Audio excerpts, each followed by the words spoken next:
Raphael Schaad is a unique figure in the startup world. He's both a designer and the successful founder of Cron, a next-gen calendar for professionals, which was acquired by Notion and has gone on to become Notion Calendar, which is used by millions of people all around the world. Design is not just how it looks, but design is famously, how it works. You see another dimension to the world when you start kind of understanding design. So today, we'll be chatting with Raphael to learn more about his design process and find out how founders can level up their design game.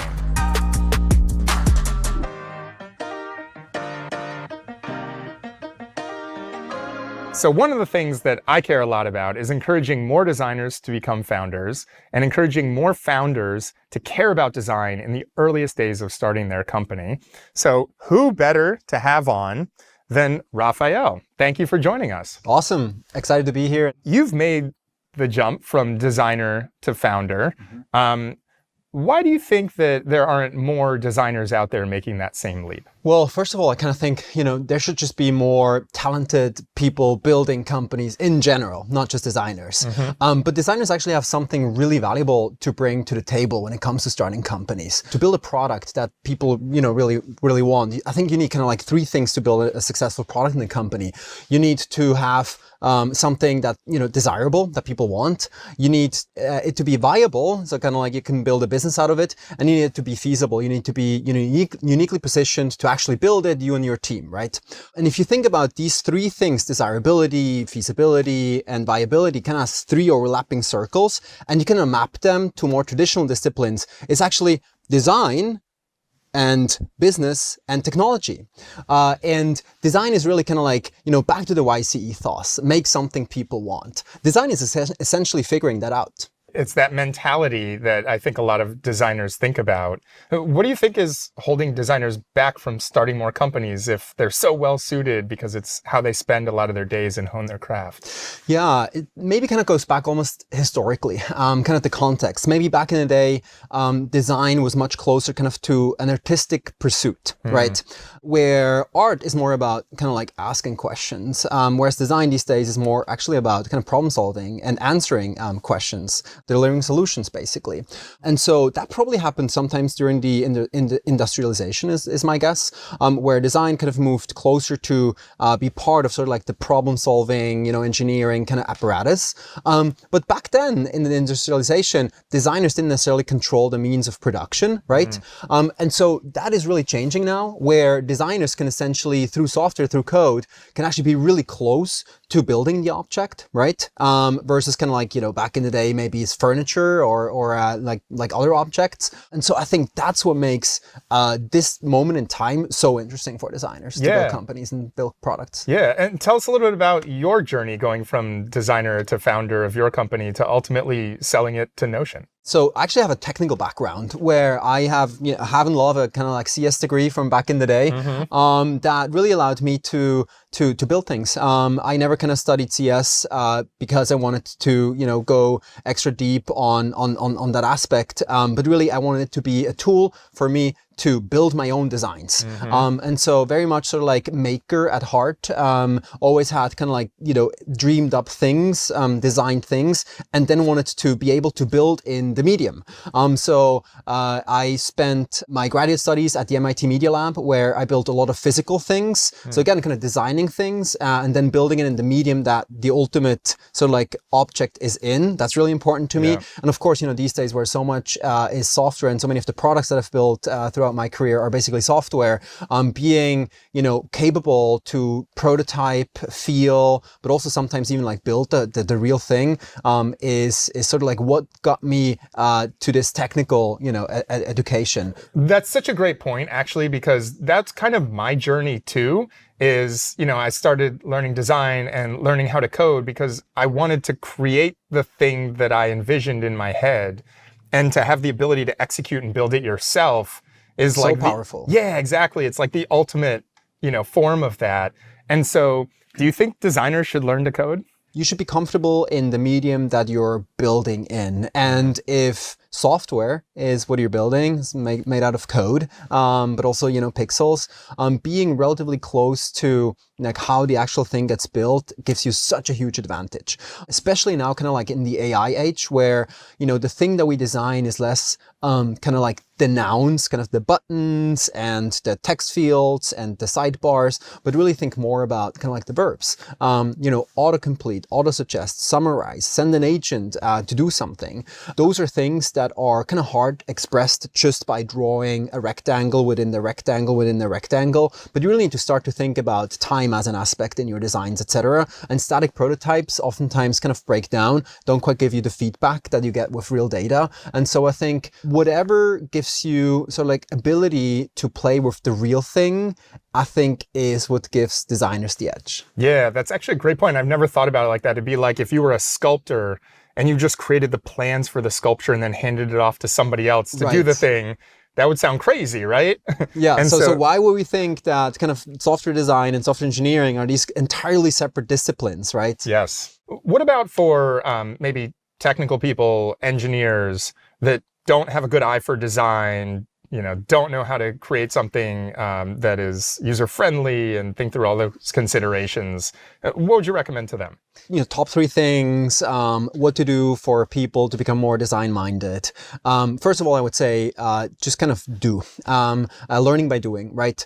When you look at designs, you oftentimes kind of can tell this is a good design or this is not as good of a design. This design works, this design doesn't work as much, but you don't really know why. Mm-hmm. When you start doing, you will probably produce bad designs at the beginning, but at least you kind of understand the material and you start to understand why a design works and doesn't work. What are the constraints that a designer that created a design that maybe doesn't work as well, what are the constraints that designer had, right? You really start to kind of almost see the world through sort of like a, reading the world kind of through like Matrix. You see another dimension to the world when you start kind of understanding design.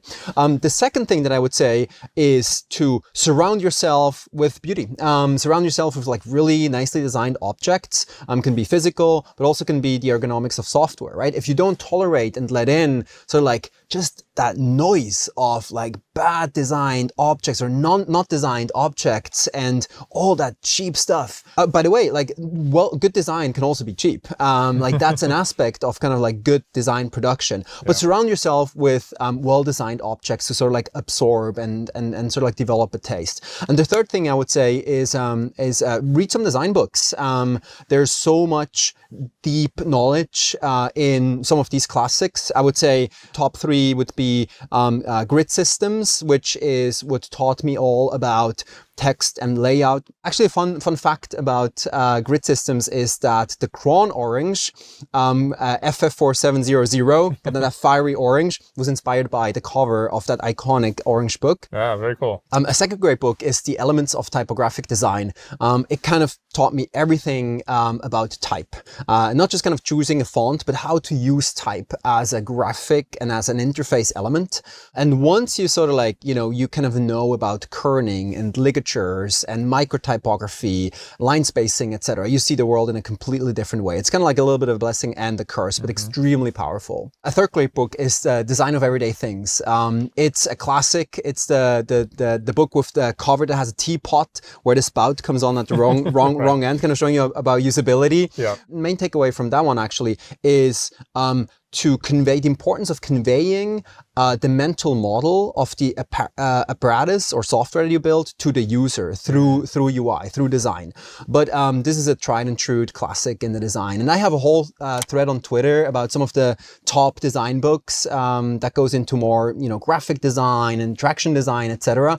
That I'm sure can link down in the description below. And you said an interesting word there, taste. How do people do that? Is that something that can be learned? And if so, like, how should somebody go about getting better design taste? You can't maybe learn taste, but you can certainly kind of like acquire it. And again, kind of to the earlier point, by surrounding yourself and not tolerating kind of bad design, is not about kind of being snobby. It's more about separating, like even thinking about the design dimension and separating something from being well-designed and not well-designed, something that works and something that doesn't. And so going through life with this lens, and every interaction, every doorknob that you touch, kind of thinking of it, is this a pleasant experience? Is this a reliable design? Is this a lasting design? Is it a design that gets better with age? And I don't just mean kind of like, physical patina, but also in software, something that gets better over time by the interface getting adaptive, for example, making it more obvious how I use it, muscle memory, keyboard shortcuts, kind of peeling the onion of sort of like, interfaces. I think that is where, if you study that is where you can become a great designer, or if you're an engineer, kind of a design-minded engineer. Like 20, 25 years ago when you were kind of coming up, how did you develop that taste? Like, did you kind of have it early on, or was it something that you just acquired over many years of surrounding yourself with great design? I think it was probably more the latter. Especially early on for me, it was not software. It was kind of more physical objects. But the importance of surrounding yourself with good things, that was sort of more a family thing. Don't buy like a lot of things, buy a few things that really like last and have high quality, and then evaluating kind of the object, like, like, why is this so pleasant to hold? Why is this, work so well? How can you repair things? So repairability is also kind of like a hallmark of good design. That's where I developed kind of the sensibility and interest in, hey, like, I want to shape this myself. And once I realized, like, everything is designed, whether it's proactively designed or not, like, everything is designed, even like kind of accidental design, right? Yep. Every pen, every table, everything is designed. And even things that we don't think of, like a designer sofa, like everything has like someone that made it. Now you can kind of consciously make it better. And especially once you understand this simple fact that everything around us is designed, then it's like, well, there's not, I think this is a famous Steve Jobs quote, like, there's people around me are not that much smarter than me, Right. So you mean like I can actually influence all of this? And that's when I was like, aha, like naturally I need to become a designer. Yeah, that's actually a really interesting point, which is everything is designed. The question is whether it was intentional or not, totally. And whether thought went into it or not. Totally. And so, if you're a founder maybe that doesn't have experience with, focusing or really caring about design, because you just like to crank out the code and, build the thing, what would you tell them as ways to try to acquire more of that, and things that they should focus on for why they should care about this and why it matters to have really great design and be thoughtful and intentional about it? There was a recent tweet by Gary, president here at Y Combinator, and he says kind of like good design, especially in early stage startups, is a lost art. And I was like, interesting. Why is that? Yeah, why I think especially now that it feels like with AI, basically everything is getting reimagined. Design first, right? And so I was like, now is the moment where design can have like a huge outsized impact, I feel. I think companies that recognize the value of design, especially right now, when everything is shifting, have a huge edge. Mm-hmm. Yeah, it seems like the focus has become so much on speed, rightly so, shipping product, building it. We don't have time to be thoughtful about the design, so whatever, comes out is what comes out. And those that do put in the time to be thoughtful and focus on the things that really matter, it's felt, I think, by the end users and appreciated in a different way. Totally. And I think kind of design, is not just kind of how it looks, but design is famously, how it works. I would even take this a step further. I would say design is just not how it looks, how it works, but design is how it's built. You can feel it end to end. Kind of like how, was there design involved when it was built, and what technology was used? Were there, loading states, latencies, all of that is, in my mind, kind of design. So the material that is used to create an object, the piece of software, the framework, whatever, like to me, that is part of the design. Yeah, absolutely. What are some tactical things that founders can do to level up their design game? Thinking about hiring for design early on is a really important one. So first, kind of like designers, design founders, that's one aspect. But then also to for more technical people or even designer founders to really kind of like amplify their design, hiring talented designers relatively early on. I think that's a huge leverage. Tapping into, networks such as, Y Combinator or the Designer Fund here in San Francisco that have built out these networks, kind of bringing designers more into tech companies early on. I think this is one way for founders to really level up the design of their companies. Cool. I'd love to hear more about your design process. Yeah, so typically kind of for me starts sketching. I mean, you oftentimes kind of first talk to users, right? You maybe have some intuition, but you really want to, in the end, solve user problems. So that's where it really starts, right? Mm-hmm. Intuition or kind of like user problems. But then when you kind of want to quickly visualize something, like very quickly move from insight to capture that insight, I still found it most efficiently to just quickly jot it down on a piece of paper. And so that's what I still kind of like use my sketchbooks for. Still just sketching a ton of interface ideas and kind of whatever is easiest for you to quickly capture the idea. I think that's most important for me at sketching. And then moving pretty quickly from capturing that sort of like visual insight and give it some form to starting to play with it as high fidelity as possible. For some people, this may kind of be, maybe taking a photo of the sketch and putting it in Figma and starting to kind of like, wireframing it out or directly kind of more pixel perfect designs. What I sometimes really like to do is also just kind of take the sketch, have it on the table, and then jump into like a code editor and already kind of try to start to assemble sort of like the UI to start to feel it. Because I kind of like know what good looks like. I don't necessarily need to draw it out, but I want to feel whether it also feels good, and the way we're building it, whether that kind of works back to the sort of like design is just how it looks, but how it works, and also how it's built. Yeah. Talk more about that, because I've heard other designers talk about that, like trying to get a sense for how it feels. And when you're trying to get a sense for the feel of something that you have designed, what are the steps that you're actually going through there to tell if it feels right? You kind of start to develop an intuition, especially kind of just interaction design, like what works, what doesn't, what's consistent with platform norms.